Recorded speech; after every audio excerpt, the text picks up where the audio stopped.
মণিকেৰে 64 সংখ্যক বড়ো সাহিত্য সভা অনুষ্ঠিত হ'ব ওদালগুৰিবাসী আৰু আপুনি এগৰাকী ইয়াৰে মূল সমিতিৰ আমি খুবেই আপ্লুত বড়ো সাহিত্য সভাৰ 64তম বাৰ্ষিক অধিৱেশনখন উদযাপন কৰিবলৈ পাই আমি এই ডিমাকুচি দৈমনুগড়ত অহা 9 তাৰিখত ওদালগুৰি জিলাৰ অধিৱেশন হ'ব আৰু 10, 11, 12 তাৰিখত মূল কেন্দ্ৰীয় সমিতি বড়ো সাহিত্য সভাৰ 64তম বাৰ্ষিক অধিৱেশনখন অনুষ্ঠিত হ'ব আৰু আমি প্ৰায় সাজু যিসকল প্ৰতিনিধি আহিব আলহী আহিব তেওঁলোকক মানে আদৰিবলৈ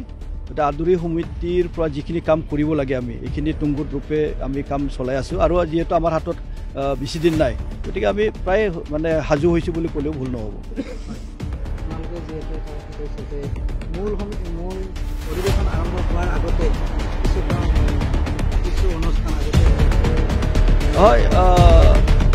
আমাৰ এই অধিৱেশনৰ লগত সংগতি ৰাখি যিহেতু এটা এক্সিবিশ্যন প্ৰদৰ্শনী এটা ৰাখিছোঁ তো এই এক্সিবিশ্যনত লগতে বুক ফেয়াৰ থাকিব বিভিন্ন বিপণন থাকিব এই এক্সিবিশ্যনখন আমি এইবাৰ অলপ আগতীয়াকৈ 6 জানুৱাৰীৰ পৰা উদ্বোধন কৰি দিয়ে ৰাইজৰ হাতত এৰি দিম বুলি ভাবিছোঁ গতিকে 6 তাৰিখ 3টা বজাত আমাৰ অসমৰে সুসন্তান কেন্দ্ৰীয় ৰাজ্যিক মিনিষ্টাৰ মন্ত্ৰী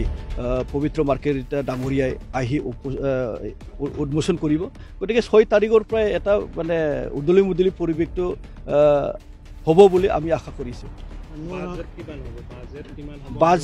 বাজেট হিচাপত আমি প্ৰথমে 2,16 লাখ মানে টকাৰে আমি এটা হিচাপ কৰিছিলোঁ কিন্তু যেহেতু অধিৱেশনখন অলপ আগুৱাই দিয়াৰ লগে লগে অলপ নেদেখা কিছু খৰচ আমি মানে কৰাৰ কাৰণে হয়তো তাতকৈ অধিক মানে খৰচ হ'ব বুলি আমি বিশ্বাস কৰিছোঁ যিসকল আলহী আহিব তেওঁলোকৰ অধ্যয়ন কেনেধৰণে কৰা হ'ব আৰু বিশিষ্ট ব্যক্তি কোন ইয়াতে উপস্থিত থাকিব নহয় যিসকল আলহী আহিব বা যিসকল প্ৰতিনিধি আহিব এই আপ্যায়ন বুলি ক'লেতো আপোনালোকে জানে আমি থলুৱা খাদ্যৰ এটা ট্ৰেণ্ড চলিছে গতিকে এই থলুৱা খাদ্যটো আমাৰ থাকিব এই থলুৱা খাদ্যৰে তেওঁলোকক আমি মানে কিবা কৰিম আপ্যায়ন কৰিম আৰু ইয়াত আলহী বুলি ক'লে আমাৰ 11 তাৰিখত কেন্দ্ৰীয় মিনিষ্টাৰ দুজন আহিব সৰ্বানন্দ সোণোৱাল লগতে ধৰ্মেন্দ্ৰ প্ৰধান ডাঙৰীয়া আহিব তেওঁলোকে আমাক মানে মূল সমিতি জনাইছে আৰু ইয়াৰ লগতে কেইজনমান স্বনামধন্য গভৰ্ণৰসকল আহিব অসমৰ গভৰ্ণৰৰ লগতে ছত্তীশগড়ৰ ৰমেন ডেকা ডাঙৰীয়া অসমৰে সন্তান আৰু ত্ৰিপুৰাৰ সন্তান তেলেংগানাৰ গভৰ্ণৰ দেৱ বৰ্মা তেওঁলোকে ইয়াত উপস্থিত হ'ব বুলি আমাক মূল সমিতিয়ে জনাইছে আৰু ইয়াৰ লগতে নেক্সট 12 তাৰিখত মানে মুখ্য অতিথি হিচাপত আমাৰ অসমৰ মুখ্যমন্ত্ৰী মাননীয় ডক্টৰ হিমন্ত বিশ্ব শৰ্মা ডাঙৰীয়াই তেখেতে উপস্থিত হ'ব আৰু তেওঁৰ লগতে বিশিষ্ট সাহিত্যিক আৰু বহু কেইজন আলহী ইয়াতে উপস্থিত হ'ব বুলি আমাক মূল সমিতিয়ে জনাইছে বহিৰাষ্ট্ৰৰ পৰা কোনো আলহী অহাৰ সম্ভাৱনা আছে বহিৰাষ্ট্ৰৰ পৰা আলহী বুলি মানে তেনেকুৱা নহয় আপোনালোকে জানে যে বিগত অধিৱেশনবিলাকত বড়ো মূলত যিসকল আছে বাংলাদেশত আৰু নেপালত তেওঁলোকে প্ৰতিনিধি হিচাপত ইয়াত অংশগ্ৰহণ কৰে এইবুলিও তেওঁলোকে ইয়াত অধিক সংখ্যকৰে ইয়াত মানে প্ৰতিনিধি আহিব বুলি তেওঁলোকে আমাক জনাইছে বছৰ আগৰ পৰাই এটা আশা আছিলে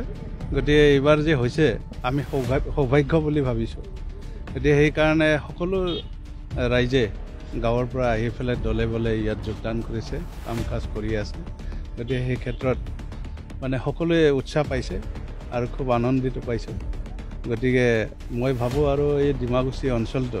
যিটো ভৱিষ্যতলৈ যিটো উন্নয়নমুখী হ'ব সেইটো আশা ৰাখিছোঁ কিমানমান অতিথি ইয়াতে আহিব বুলি আশা কৰিছোঁ কিমানমান লোকৰ সমাগম হ'ব এতিয়াতো আমাৰ ডেইলি বেচিছত মানে 50,000কৈ অহাৰ এটা সম্ভাৱনাটো আছে